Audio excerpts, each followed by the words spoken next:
Olá, tenho a satisfação de recebê-los para juntos mergulharmos nos estudos sobre o modelo proposto para o desenvolvimento de organizações capazes de inovar e se adaptar continuamente. O modelo chamado de governança multinível. Mas, primeiramente, vamos conhecer os termos relacionados. Vamos compreender os conceitos de governança corporativa, governança pública e privada, gestão e governança e governo, compliance e governança. Começando pelo termo governança corporativa. Bem, a governança corporativa surge de uma abordagem dos necessários arranjos institucionais para a implementação da estratégia. Governar arranjos de recursos humanos, materiais e financeiros para desenvolver capacidade técnica e política para alcançar resultados mensuráveis. É função da governança corporativa. Continuamos em nosso país com deficiência no planejamento e formulação de estratégias, na articulação e coordenação para sua implantação, além de outras deficiências relacionadas à dimensão de governança. Se compreendermos o desempenho organizacional por suas múltiplas dimensões, atentaremos para o fato de que a organização não alcança a efetividade sem antes desenvolver capacidades para eficiência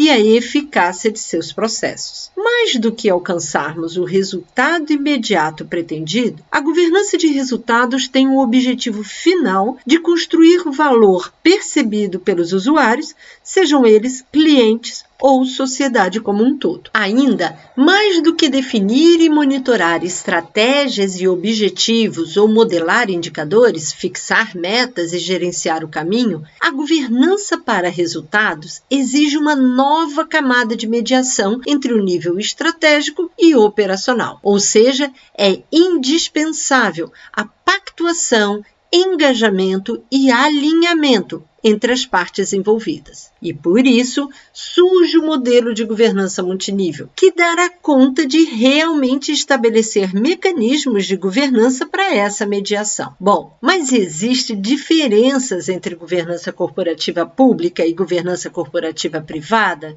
Será? Vamos analisar a governança corporativa pública pela proposição do TCU e a governança privada pelo modelo do IBGC. Vejam que o modelo de governança pública aprofunda, mas se assemelha ao proposto pelo IBGC. Como afirma o Instituto Brasileiro de Governança Corporativa, IBGC, os princípios e práticas da boa governança corporativa aplicam-se a qualquer tipo de organização e, por isso, nós que pesquisamos governança utilizamos o termo organização e não firma ou empresa. E saberíamos diferenciar gestão de governança? Bem, a gestão é baseada no tripé pessoas, tecnologias e processos. A governança é baseada no tripé estratégia, liderança e controle. A governança direciona, monitora e avalia a gestão da estratégia de desenvolvimento da organização em direção à estratégia. A gestão planeja, executa e controla o passo a passo, prestando conta para a governança. E governo e governança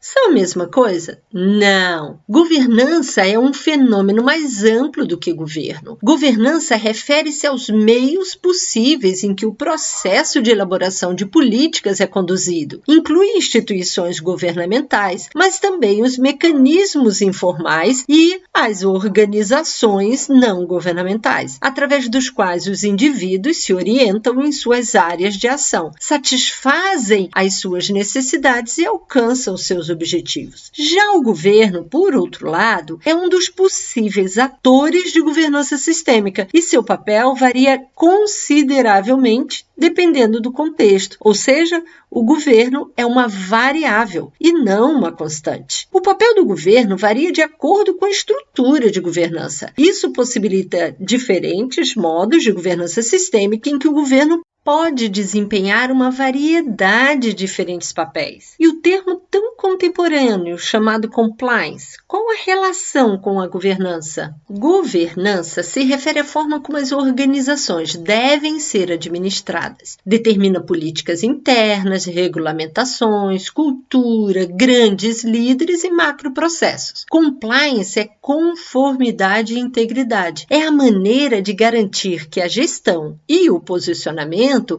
sigam as normas vigentes, respeitando o compromisso com a ética e a verdade. Em português, compliance quer dizer conformidade, mas somamos atualmente o contexto da integridade. Adotar um programa de compliance é ter a garantia de que as leis e as regulamentações sejam rigorosamente cumpridas. Não somente aquelas relacionadas aos funcionários, mas também as que regem toda a atuação do setor no país. Compliance interfere exclusivamente na elaboração das políticas internas, afeta a regularidade das atividades quanto ao que é determinado por diretrizes internas e pelos dispositivos legais. Quem se responsabiliza por esta área tem como função conhecer a fundo as leis do setor e verificar se a organização age de acordo. É responsável por identificar pontos falhos nas atividades e sanar essas questões. Compliance é uma peça-chave para fortalecer a imagem da organização quanto à seriedade e ao compromisso com que se realiza,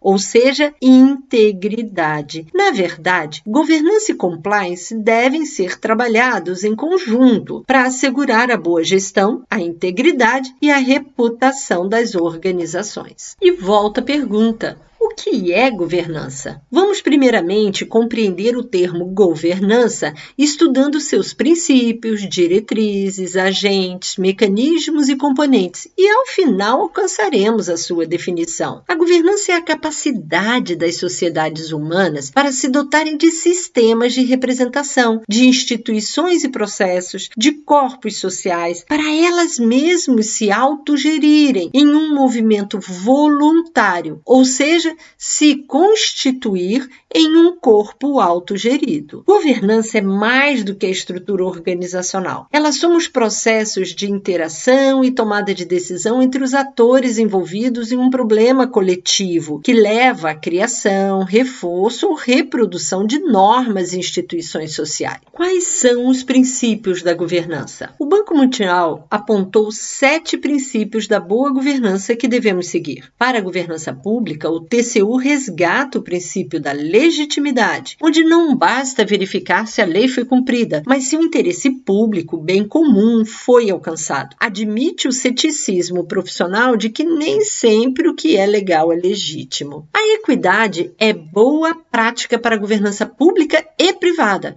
ao garantir as condições para que todos tenham acesso ao exercício de seus direitos civis, políticos e sociais. O tratamento discriminatório de qualquer indivíduo é inaceitável. Responsabilidade diz respeito ao zelo que os agentes de governança devem ter pela sustentabilidade das organizações, visando sua longevidade. O princípio da eficiência é destaque para as organizações públicas, para o foco na busca da melhor relação entre qualidade do serviço e qualidade do gasto. É fazer o que é preciso ser feito com qualidade adequada ao menor custo possível. Já a probidade trata-se do dever dos servidores públicos de demonstrar probidade, zelo, economia e observância às regras e aos procedimentos do órgão, tendo a obrigação de demonstrar serem dignos de confiança. Transparência é caracterizada pela possibilidade de acesso a todas as informações relativas à organização, sendo um dos requisitos de controle externo. A adequada transparência resulta em um clima de confiança, tanto internamente quanto nas relações de órgãos e entidades com terceiros. Mais do que ser obrigado a disponibilizar, é estar disposto e preparado a fazê-lo. Accountability é a obrigação dos agentes de governança de assumir as responsabilidades de ordem fiscal, gerencial e programática e prestarem contas de sua atuação de forma voluntária. A partir desses princípios, criam-se 19 diretrizes para a boa governança, seja ela pública ou privada, ok? Ou seja, para alcançar a boa governança, é importante seguir essas 19 diretrizes. Focar o propósito da organização em resultados para cidadãos e usuários dos serviços. Realizar efetivamente as funções e os papéis definidos. Tomar decisões decisões embasadas em informações de qualidade, gerenciar riscos, desenvolver a capacidade e a eficácia do corpo diretivo das organizações, prestar contas e envolver efetivamente as partes interessadas, ter clareza acerca do propósito da organização, bem como dos resultados esperados para cidadãos e usuários dos serviços. Certificar-se de que os usuários recebem um serviço de alta qualidade. Certificar-se de que os contribuintes recebem algo de valor em troca dos aportes financeiros promovidos. Definir claramente as funções das organizações e as responsabilidades da alta administração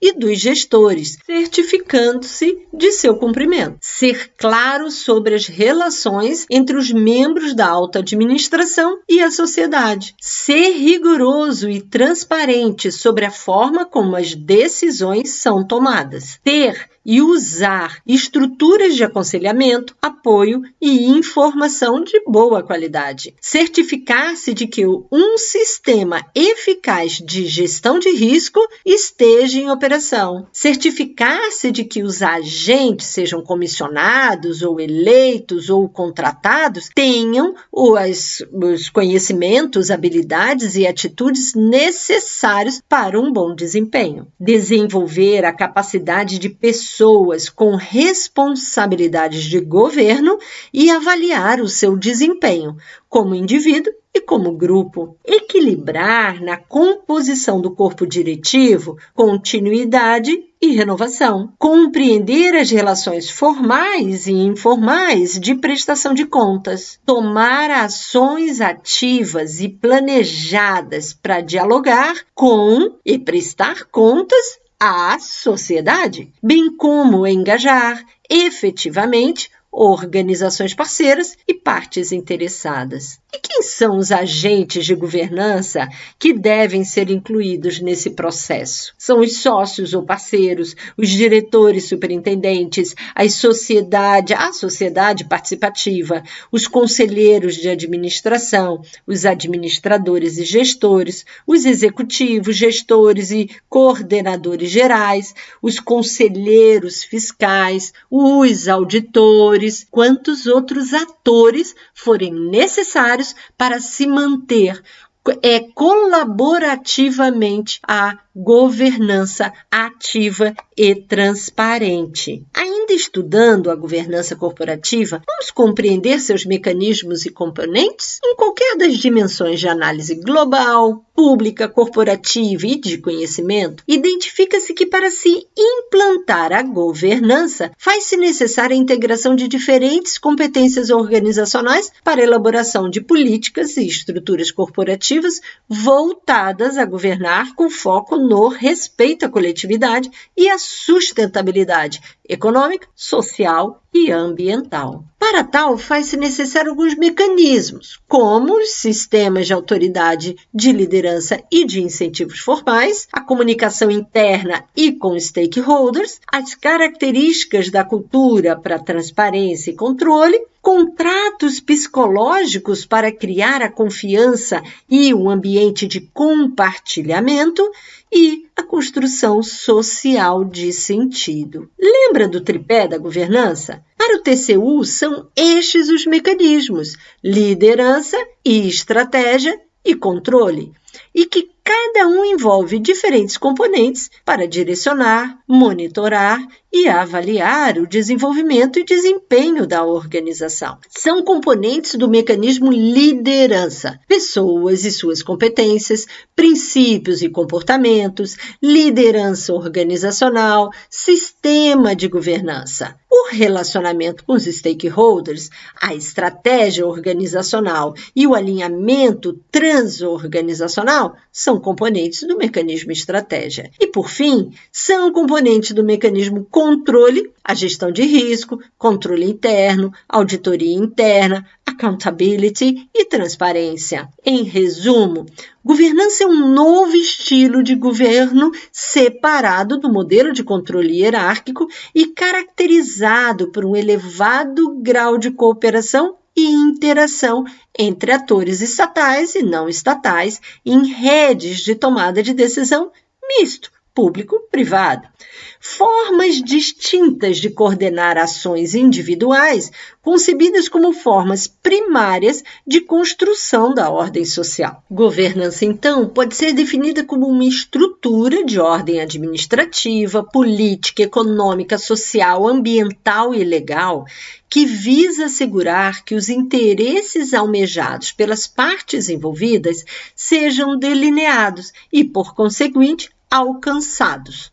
Configura o poder que certas firmas, certas organizações têm de coordenar os vários atores e definir parâmetros sobre os quais a cadeia opera. Obrigada por assistirem até aqui. Este vídeo é o primeiro da série sobre o modelo de governança multinível, proposto para as organizações que pretendem efetivamente atender às demandas de seus clientes e sociedade em um mundo continuamente em mudança. Meu nome é Patrícia de Sá Freire, professora do Programa de Pós-Graduação em Engenharia e Gestão do Conhecimento da Universidade Federal de Santa Catarina e líder do Laboratório Engin. Nos vemos no próximo vídeo.